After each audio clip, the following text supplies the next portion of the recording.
welcome back to Mary Patrice Art.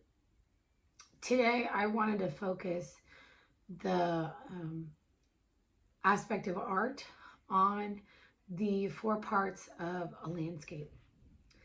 Now, it is important when you are out doing your field studies and then sketching and then moving forward to doing your painting, is that you take into account those elements of what you see.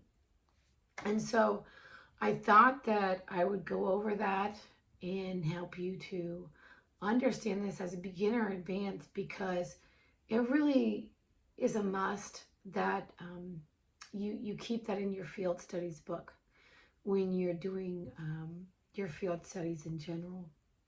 So number 1, the background.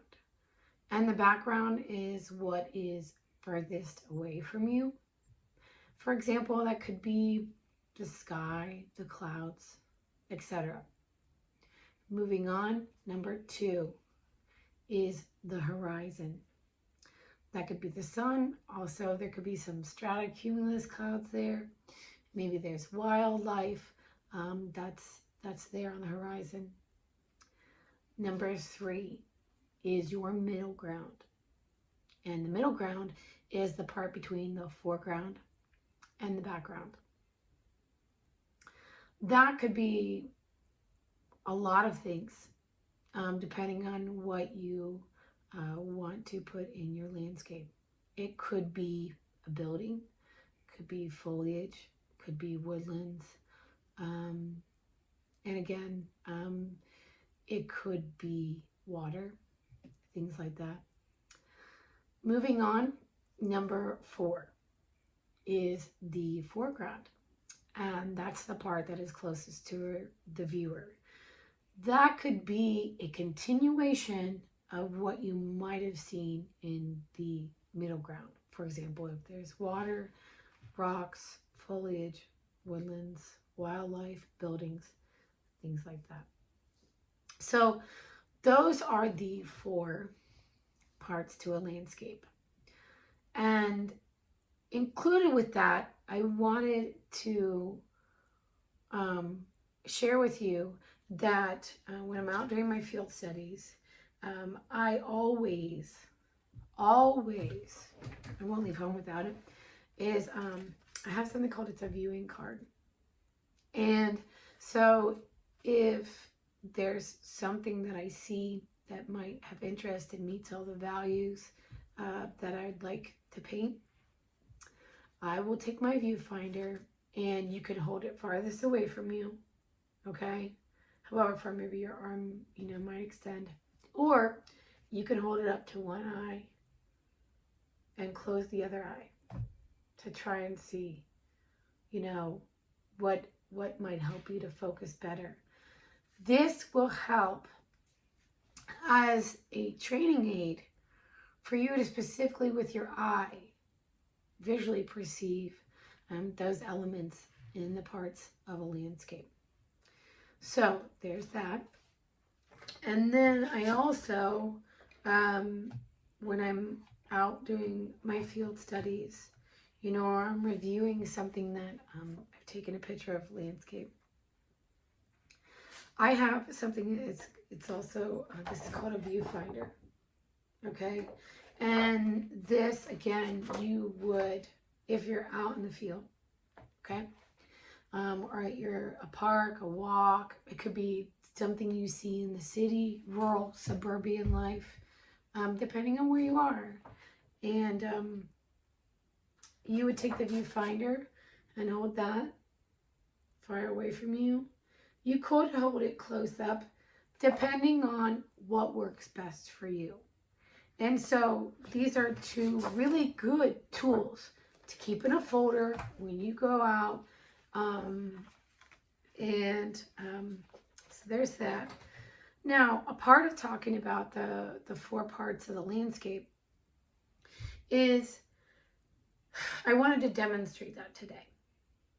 Now, in one of my previous videos, I had talked about I was waiting for a shipment to come in, and It was for Bockingford watercolor paper.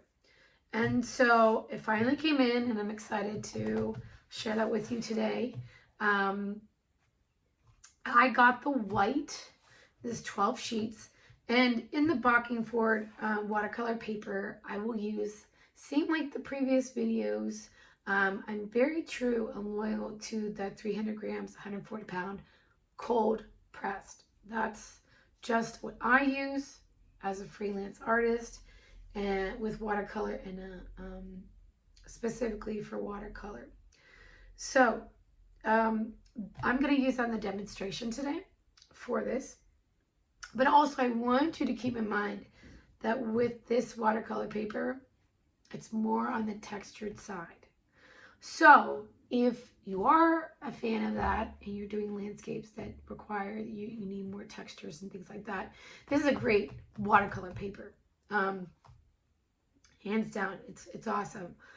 If you're not so much of a fan of the textured watercolor paper, then I would go with the Strathmore.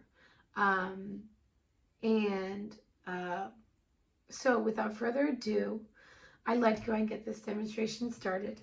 And so I'm going to change my view, and also I will list all the colors that I'm going to use.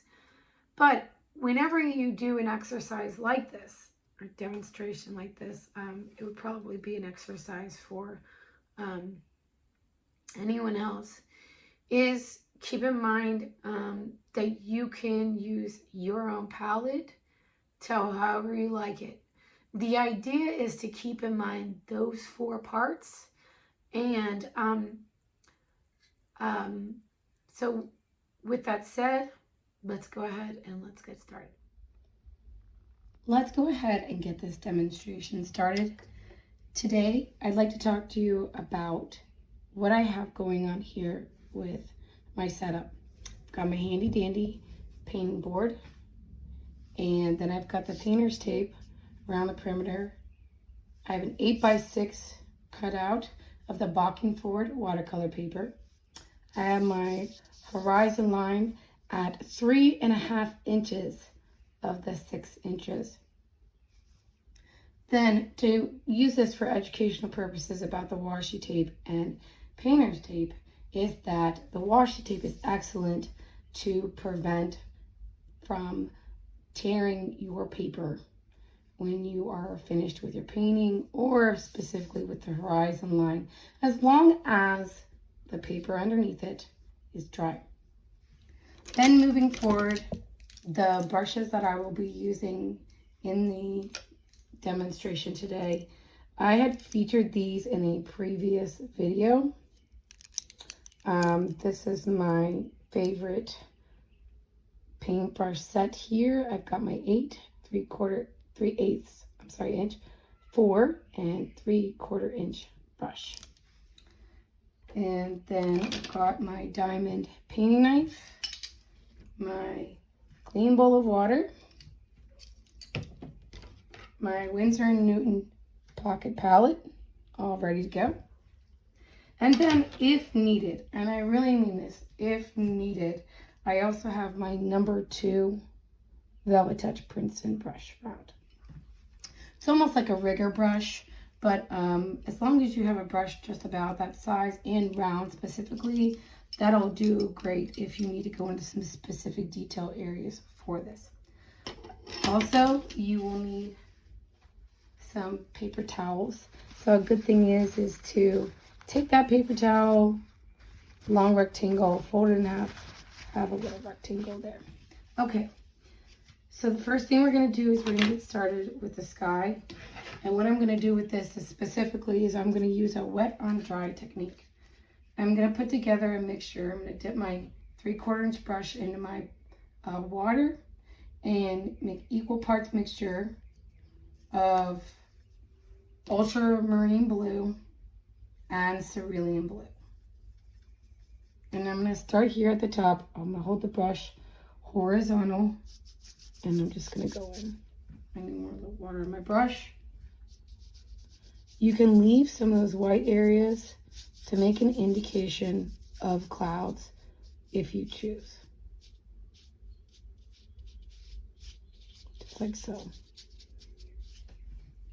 Now, you remember here is that the horizon will be lighter than the topper part.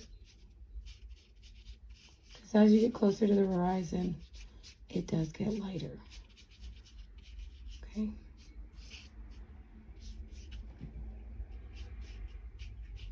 Now I'm going to choose a different method of putting in clouds. So I'll take my 3/4 inch brush, wipe it dry, and then just make some indications here of just some movement of some clouds in the background. Okay. And there's your sky. Get it all set up.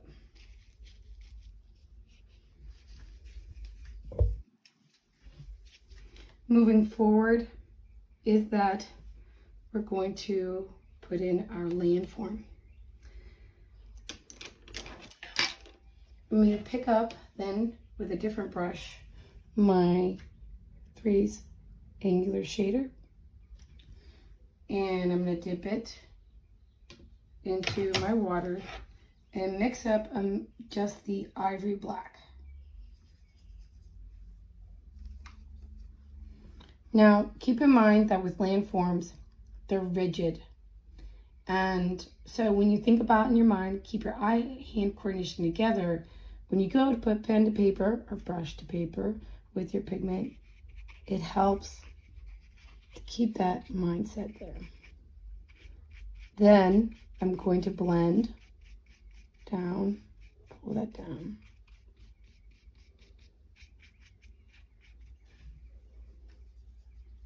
Go a little bit more into my Ivory Black just to get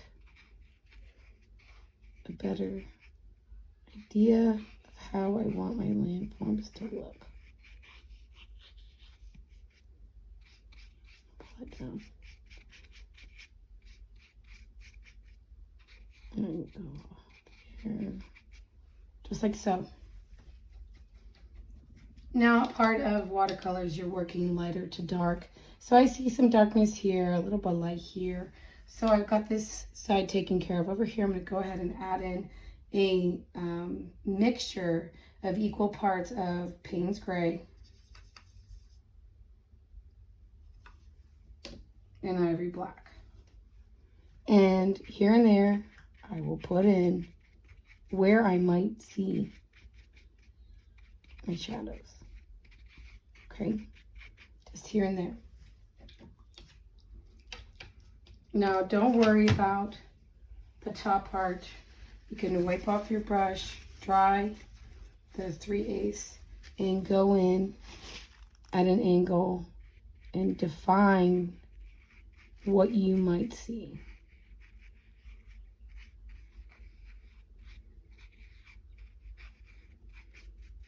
All right.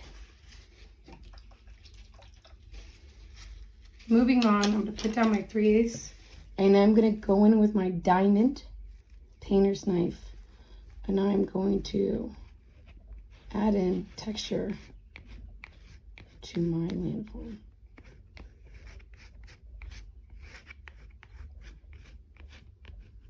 Now what I can do is if I see kind of these puddles starting, I will just wipe off that knife, painter's knife. And think about where the light and the shadow might be. Do not take away all of the light and do not take away all of the dark, because it is there. Okay. I'm happy with that, and I'm going to clean this up a little bit. Now, the reason why I'm doing this is so, taking a little dab here, just with my clean paper towel, twist it a little bit and touch up on that washi tape so that when I pull this off, there won't be a tear. And now, there you go. You have a straight horizon line. Okay. Now, we're going to put in some water. Okay? And so, I'm gonna take my 3/4 inch and dip into my ultramarine. And I'm gonna do a medium wash. And right here, I'm gonna see just about at the center, like not the center, but left of that center, I apologize. I'm gonna make a V. And I'm going to form basically a triangle. And I want a medium wash of just the ultramarine blue.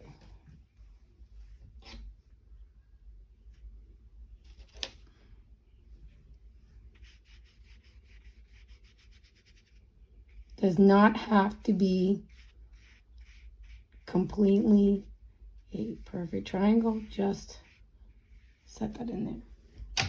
Rinse your brush. Now we're going to move on to just with the Cerulean blue with your 3/4 inch, and I'm going to fill in here. It's okay if it starts to mix in with that ultramarine blue, but just not completely yet. Okay. Now, I'm going to rinse my brush off, and I'm going to start from the top here where the triangle starts. And I'm going to hold the brush horizontal, and I'm going to light pressure, move from left to right, left to right, and so forth, till I fill in that little bit more up here. See some white. Okay, so now you have that set up. Okay. Now we can go in, rinse that brush with a little bit of, and dry that off a little bit, and just move in and kind of make some watermarks. So there's some kind of movement of the water here and there. All right, just like so. Okay. Now, for the next part here, I'm going to go in with my number 8 long round. Little dip of the brush to make it just a little bit of damp, and I'm going to move on with a mixture of equal parts of yellow ochre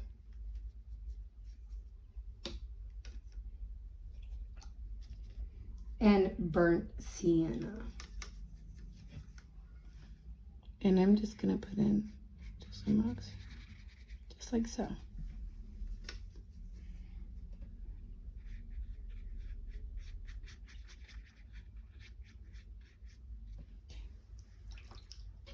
Now, I might just, now I'm going to rinse off my brush.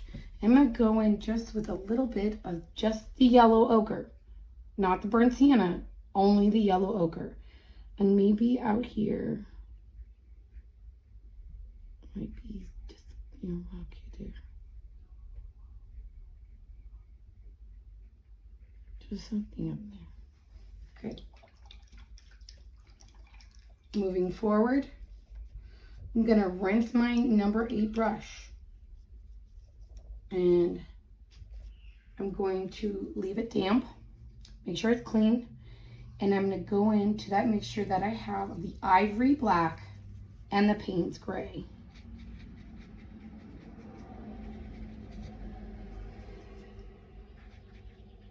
You don't need to rinse your brush in between the rocks. Let that create a natural shadow there. Okay. Now I might want to put some, you'll start to see as when you paint, you might see things or other things you add in as you go along, and that's perfectly fine. I just remember when I go out on a walk sometimes in hikes and things like that, I'll see all these different really cool earth tone colors. Okay, now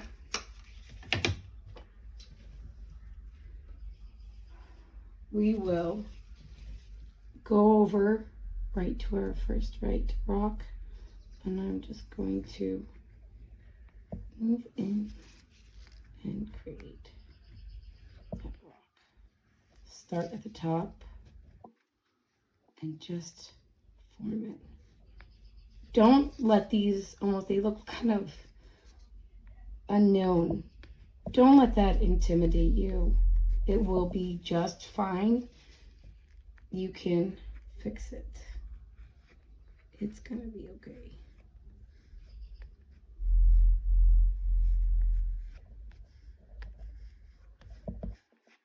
Okay. Then we'll move on here. Start with the farthest one. Okay. Again, taking my diamond knife and just putting that there. And I'm gonna wipe that off.